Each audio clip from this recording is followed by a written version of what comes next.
Nicole Caruso joins us now on The Gist. Thanks for being with us, Nicole. Thank you so much for having me.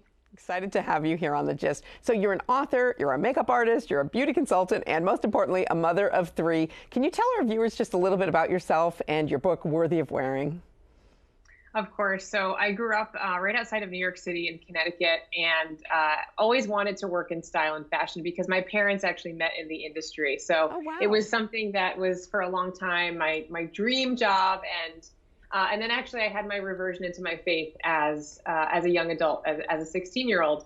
And so I always felt there were these kind of two parts of my life that didn't seem to have a lot of overlap: this love of Christ, this love of style. Of course, as I got older, I went into work in fashion and beauty and makeup, and really felt that a lot of women felt they weren't part of that conversation, especially women of faith. So Worthy of Wearing is a book that I wrote as a resource for women to learn how to express who they are, who God made them to be, in a very intentional way with their personal style.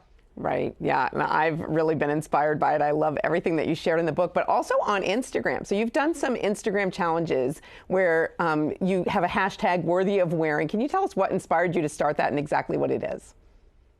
Yes. So, as a new mom, I was finding that I had this closet full of clothes from my old working days. And then I had this new baby, and was just feeling this dissonance. I want to dress up, but I feel like it's not practical for this new life that I have. And then noticed it again happen with my second. So in talking with some girlfriends and through social media, through Instagram, we were all saying, yes, we feel that way too.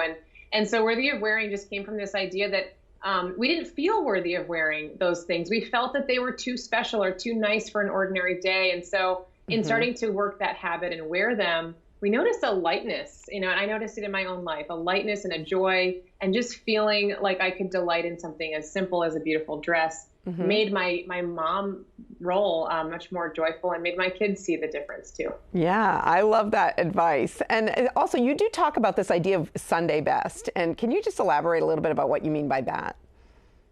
Yeah, I think it's an old-fashioned idea that we've sort of lost as an American culture, especially that, you save your beautiful clothes for Sunday, for going to worship God, going to Mass, enjoying the Sabbath day, and relishing in something beautiful, not just for the sake of it being beautiful, but really because of where you're going and who you're going to see. So I really think it's important for all of us, especially us women, to have a few things that are our go-to things every Sunday that are ready to go, that are a little bit more special than what we wear during the week, as a sign to Christ that we're so grateful for the gifts that he gives us, and to really signify the special event that is the Holy Mass. Yeah, that is beautiful. And so what's your philosophy? Because I know there are people in different schools here. Do you change out of your Sunday best when you get home and enjoy the Sabbath with your family, or do you wear it all day long?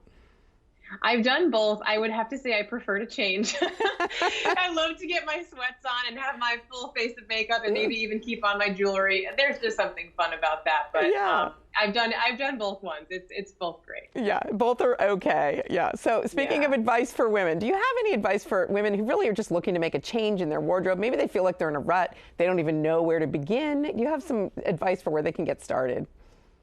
Absolutely. I think all of us forget that we've got all these things in our closet, and sometimes the beautiful things that we love the most get sort of tucked under all of that Monday through Friday that we really actually don't love. So I would go into your closet and really find those things that you absolutely feel special in, that you love, and separate them. Make a little special place just for those things, and find ways to incorporate them into your daily outfits. And I think starting there will give you some inspiration, and we'll start to let you see maybe where you can fill in with other parts of your wardrobe that are missing, so that when you do get dressed, you feel more like yourself, and more like there's something that's making you feel a bit joyful to start your day. I love that idea, because I need to do that. Like in my closet, there's stuff that I don't even know that it's in there, and going through it would be a really helpful way to kind of remind me that they're worthy of wearing, and I'm worthy of wearing them. I think that's great advice. Yes. But how about finding your personal style? This is a lot of what you talk about in your book as well. But there are some people who are like, I don't have a style. Like, how can you go about finding out what your personal style is? I think it's usually more simple than we imagine.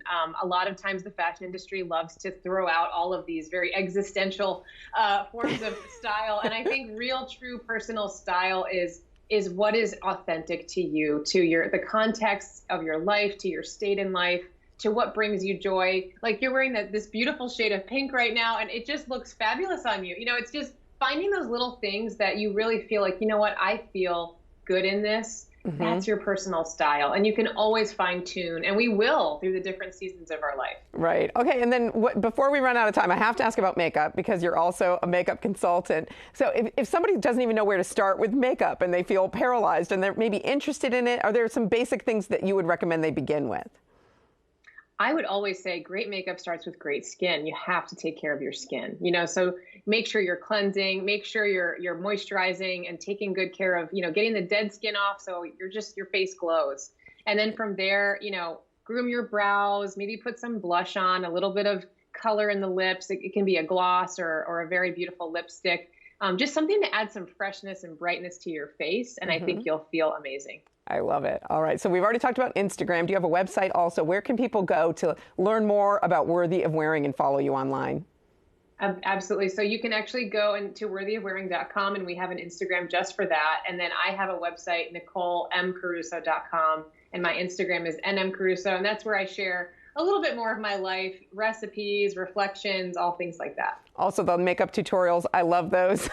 Oh, great. The 5-minute Yes. face, I love it. It's so Of encouraging. course. Yeah, so great. And this is what I love about The Gist, that we can talk about these really important topics that really are attached to the way that we experience our faith and our family lives. So thank you so much, Nicole Caruso, for coming on The Gist today. I've loved talking with you. Oh, it's always good to talk to you, Danielle. Thanks for having me.